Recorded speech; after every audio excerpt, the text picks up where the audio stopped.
Marina, does separating the art from the artist make you uncomfortable? Does it make me uncomfortable? Sometimes, like a little bit. Only if the artist is somebody that I have, like, I don't know, established connections with their art. You know what I mean? Extend. So, for the most part, if it's somebody that I don't know about, haven't interacted with before, you know, we find out they're a horrible person or that they've done horrible things, is what I probably won't listen to their stuff. Probably won't read their stuff. Probably won't interact with their stuff. From like that point, I haven't, because I haven't had to before, and then I'm like, well, what am I really missing out on now? Oh, okay. What am I supporting now? Yes. Whereas if it's somebody that I've listened to before, or interact with before, or somebody that's like, their art has been impactful to me at one point or another, then I struggle a little bit. Because then it's kind of like, yes, I don't want to support somebody that's been doing things that don't align with what I kind of believe. But then also, art is much more than just like surface level things. Like it interacts with people and affects people on a deeper level. So I feel like it's difficult then. For the most part, though, if it's somebody that like I interact, like, okay, example, Chris Brown. Yeah. Before the like domestic abuse allegations and all of that stuff came out, listen to his music. Great. Since then, haven't listened to any of his new stuff. Will sometimes go back to his old stuff that I've had liked pre those allegations. But that's it. I won't actively go out and find new Chris Brown music to listen to, because it's just not like, that's not a person that I really want to like support. But if it's somebody that I don't know, whatever, don't care. I'm not missing out on it. I have no preconceived, like, there's no nostalgia behind their work. There's no like, there's nothing there for me emotionally. Where I feel like I'm gonna be like losing something. The other flip side, if they're dead, don't give a shit. If they're dead, and then, because I think my main thing is, are they like in their work promoting anything bad? If they're not, whatever. Are they profiting off it? Off any of their work, and is that contributing to their ability to do bad things? Yeah. Okay, maybe take a step back. If they're dead, they're not profiting. So like, So do you feel like for you have to align with the artist's moral code or value system to support them as an artist?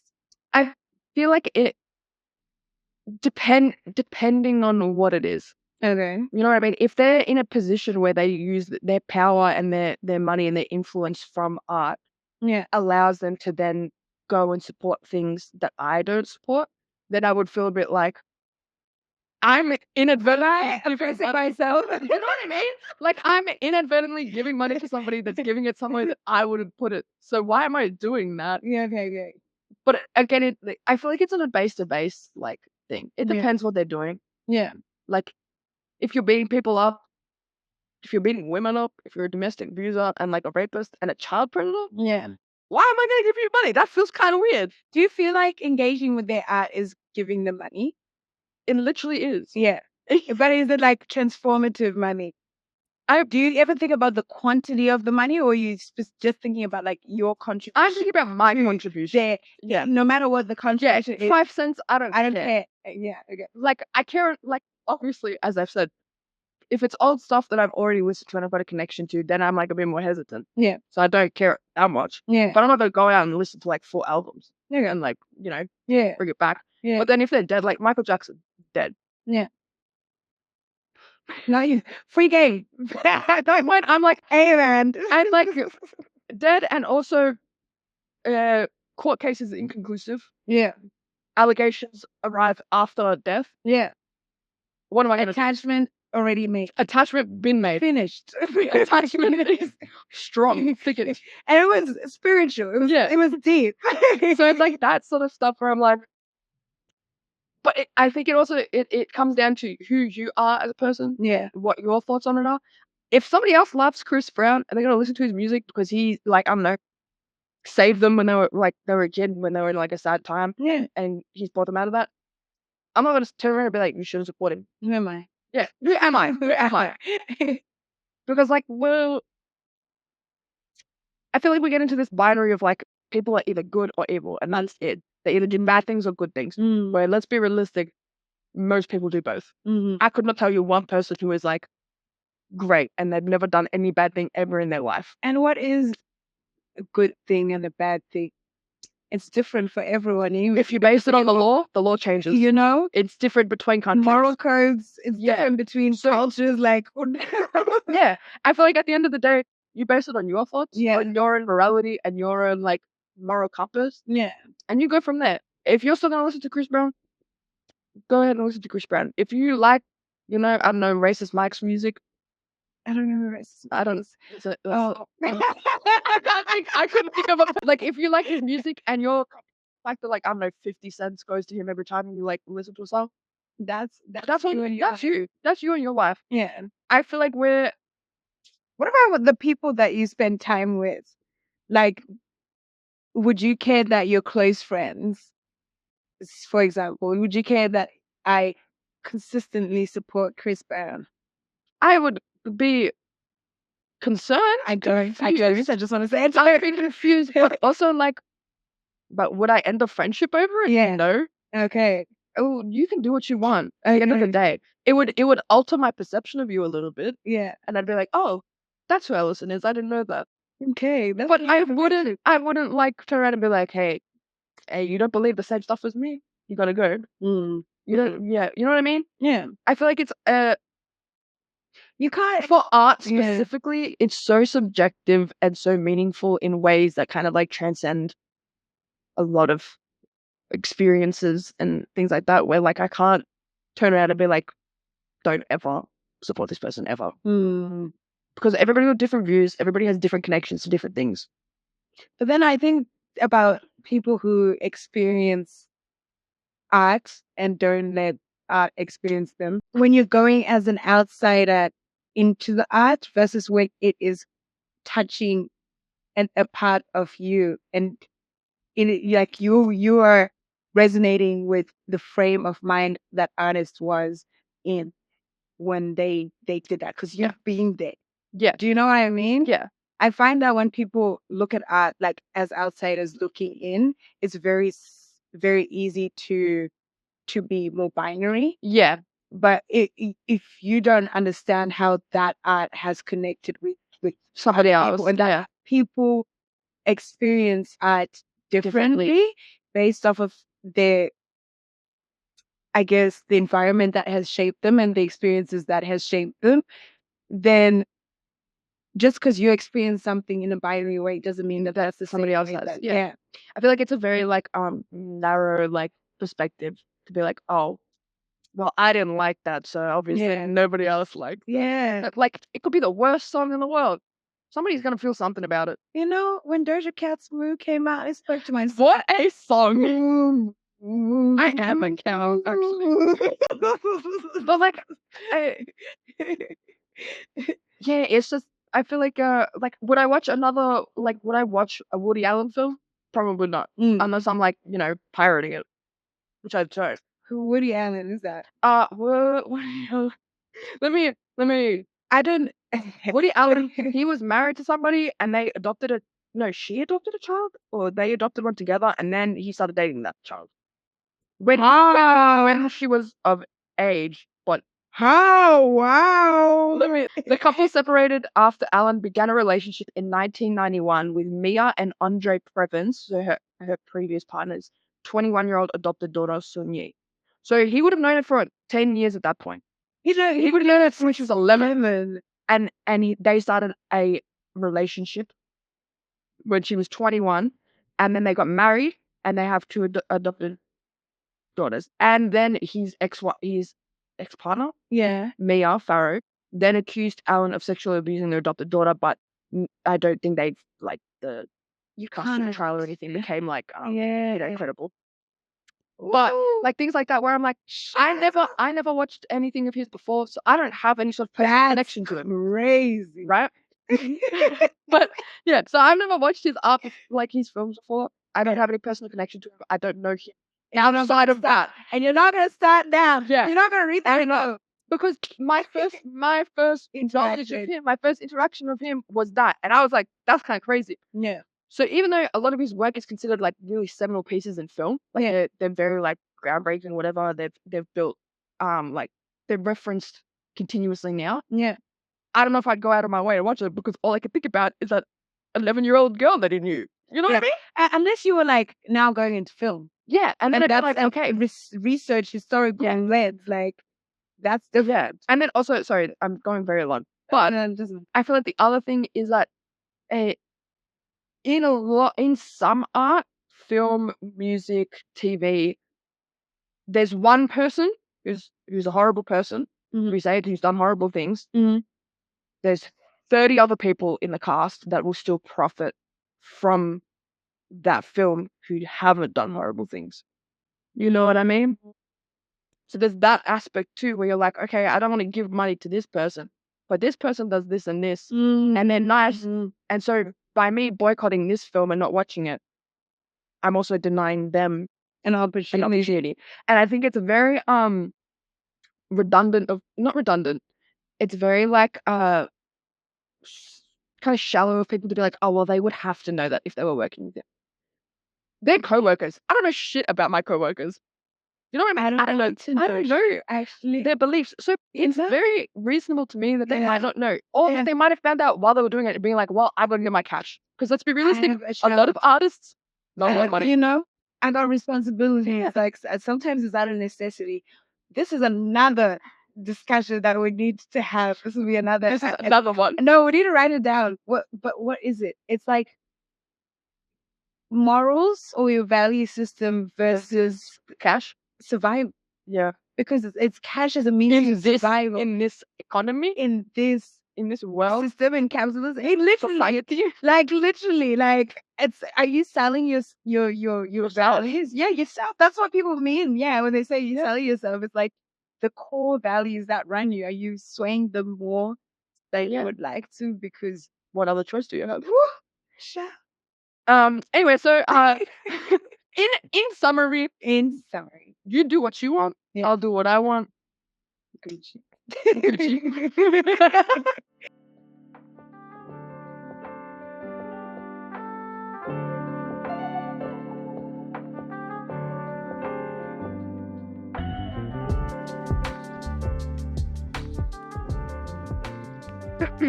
Alison, does separating the art from the artist make you uncomfortable?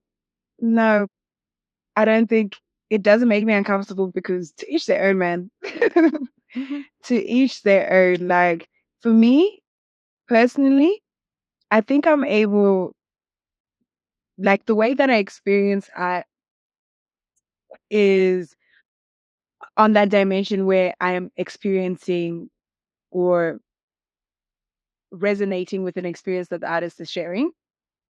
Or I can, as in that specific, like kind of in a vacuum, just in that specific context. Yes, in that specific context.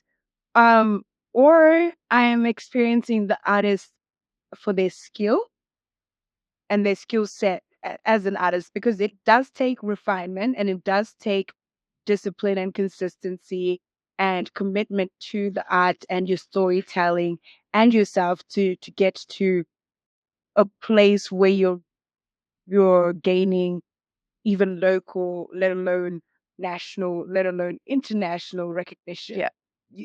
You've been working, girl. Yeah. Yeah. Unless you're like one hit wonder. You know? Just get that one song and then you go. Yeah. But even then, it's still like you're grinding. Yeah. Even to get your one hit wonder, which I still think like it's like opportunity and preparation. It's what the world needed at the time. Yeah. And you were the one ready to skill, deliver. Talent, etc. And it's also like 80% luck. You know? It's 80% you released it at the right time. You know?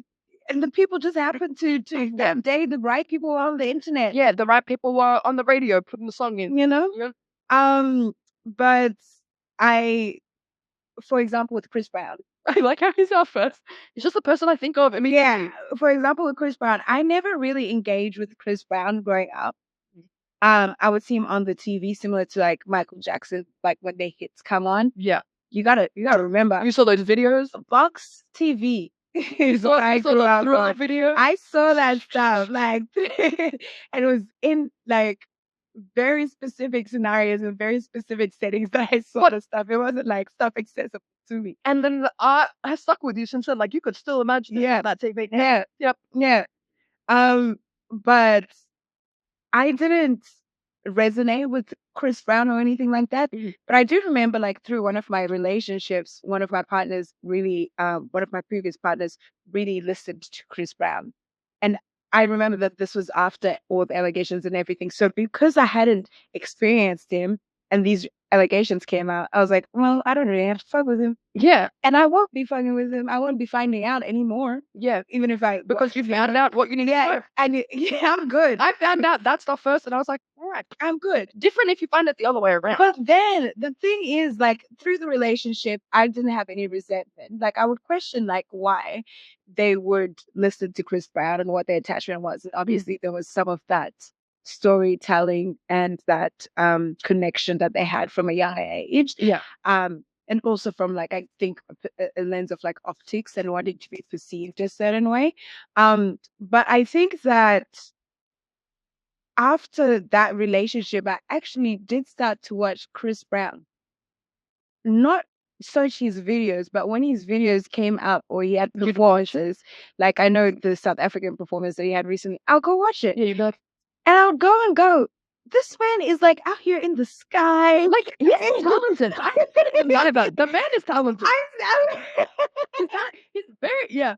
I'm like, no, and hitting all the dance moves, music, like vocals unchanged, choreography on stage engagement. Like, wow, he's really commanded this space and he's built himself to a space that he's able to command so much from so many different lived experiences and so many different stories and put them all in a room. People, you can have the left and the right when there's music. Oh, for sure. Everyone's coexisting in the rich and the poor. Everyone's just coexisting in his art. Because at some stage, he's spoken to that person, he's spoken to that person. Insane.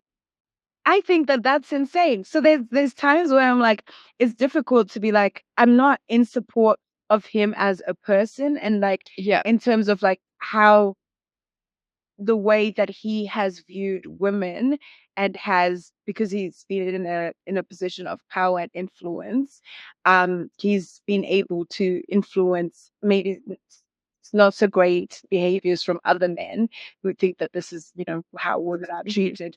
And I, as a woman, and am on the receiving end of this violence. I don't really align with that, but I can look at you objectively and be like, wow. Talented. A good artist. Yeah, you're a great artist. Yeah. You do you, boo. You do. But I would just watch from afar. I'm like gonna watch from afar. But you're really gifted and you're really talented and you really have influence and command. And if you were more aligned, I just could see how much we could because there's like a bit of, I feel like however much you can separate the art from the artist, depending on what it is that's like the inciting like incident or the like belief that they have, it creates a dissonance between yourself and them. You can never really look at it the same way if it's affected you to that's it. If it's a core thing for you. Yeah. And it depends, it changes from person to person. So that's the thing is like, I think you say this as well.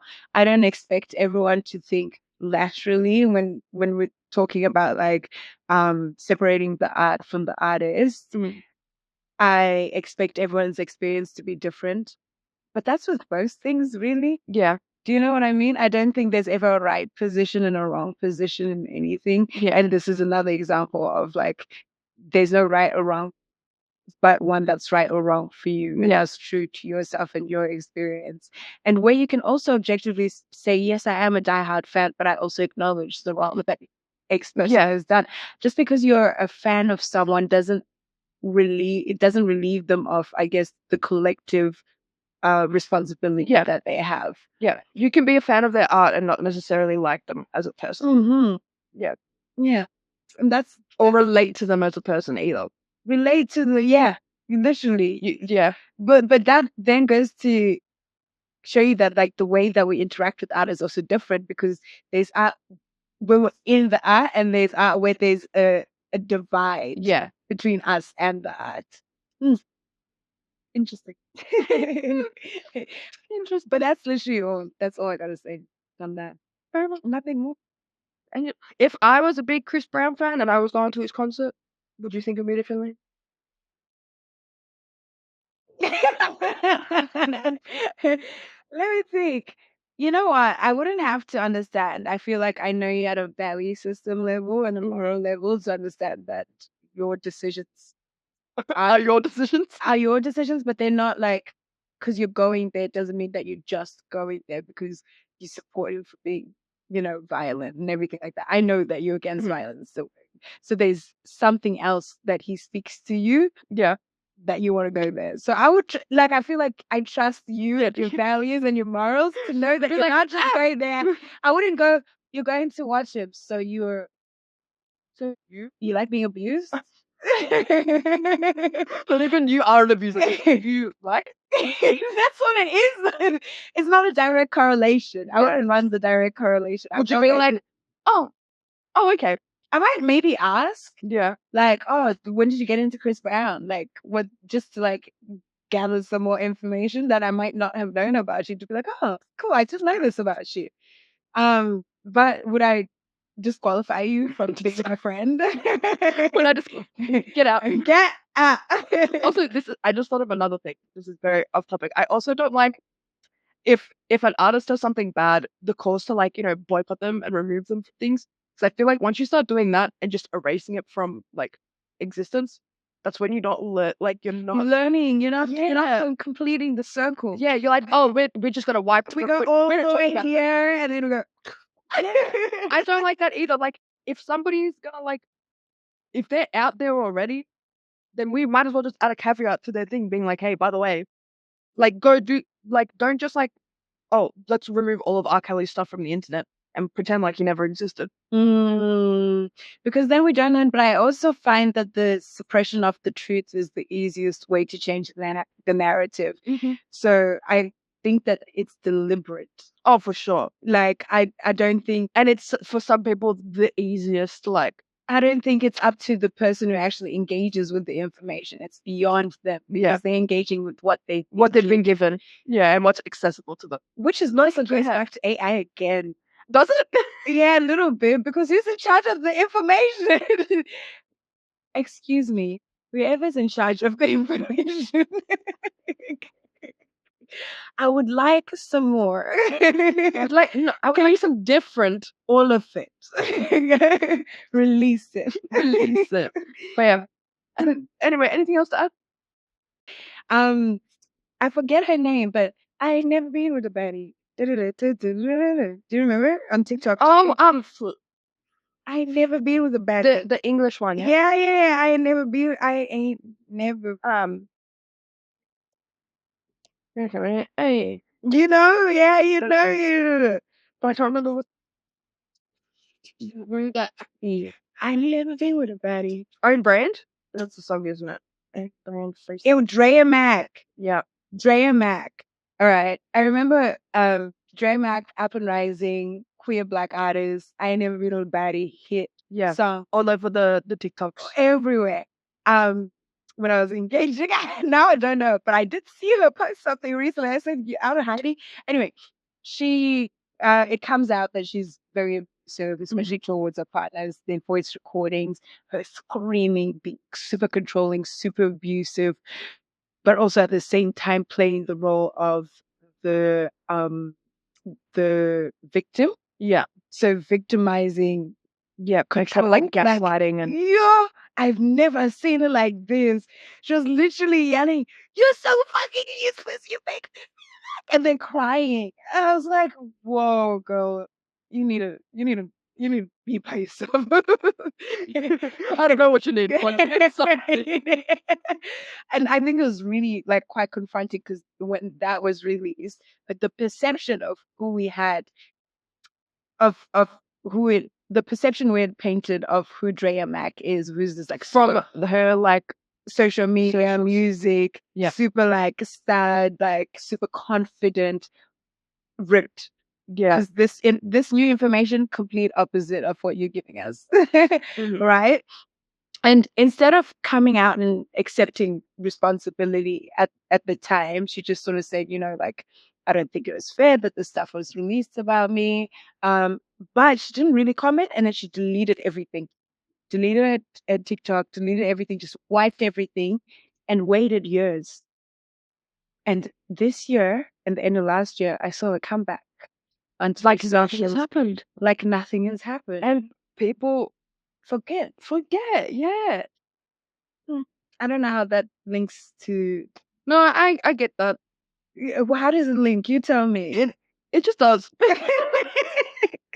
But it's that thing of like where if people aren't talking about it and it drops off the radar, which everything does in this society that we're in now, then by the time it comes back, because nobody's talked about it, everybody just forgets what the issue was in the first place. So that's the part of silencing. Yeah. And then, but that's also like, what can we do about that as people? Because I don't want to sit here and talk about Dre and Mike every other week just so that people remember. You know what I mean? Mm-hmm.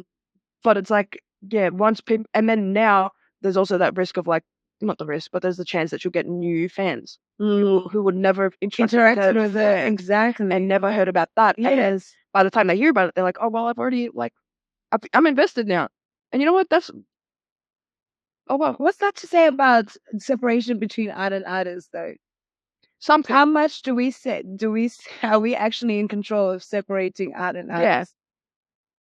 Yeah. In this day where, like, we get an influx of, like, information and, like, we are overloaded with it to the point where we're not going to find out everything that we possibly can. Yeah. How can we ethically consume any artist we come across? I've got 4,000 something like songs on my phone. How am I going to know every single artist that I've got a like song from? But I also feel like artists are people who go through shit. That's the other thing. I feel like we put them. This is going on forever. Sorry. But we put them on such a pedestal, and like any type of artist. Yeah. We put them on a pedestal and kind of forget at the end of the day that like they're human. They make human decisions. Yeah. They live human lives. Yeah. They interact with people the same way that like the guy in opposite you in the housing is gonna do it. You know what I mean? Yeah. But then because for some reason they're making music and they're making art, we think that they're above that. Yeah. Because they've got a platform, they've got this and that. I feel that doesn't mean they're a better person. I think everyone should just everyone should have responsibility. And everyone should recognize that we all as individuals have responsibility. Don't place that person has more responsibility. No, we all have responsibility. And they have every right to have their own like opinions, beliefs, etc. And if they don't match up with you, that's a dissonance that you've got to deal with. Yes, that's for you to deal with as consumer. Because they're gonna be so real. They don't owe us shit. Yeah. Even if we have given them fame and money and stuff, they work hard for it most of the time. They're talented. We wouldn't collectively be and we're still getting, even if we are like helping them, we're getting something out of it too. Exactly. We're getting a connection with the art. Exactly. So they don't owe their like, and art is processing. You're processing. Someone is holding your hand and saying, it's therapy. It's literally therapy. It's therapy. No, genuinely. But like, yeah, like what are they gonna like? They don't owe us explanations. They don't owe us their rights, their beliefs, their cohesion with our beliefs. Yeah. So then it's up to each individual to separate or create the necessary distance between art and artists for themselves. If there's no distance, that's fine. If there's a lot of distance, that's fine. That's fine too. Like you do you. Moral of the story. You do you, boo. That's it from us, guys. If you'd like to join the discussion, head on over to our Instagram. And if you liked this episode, prove it. Like, comment, subscribe, the other stuff. You know what to do. Peace, love. See you next time.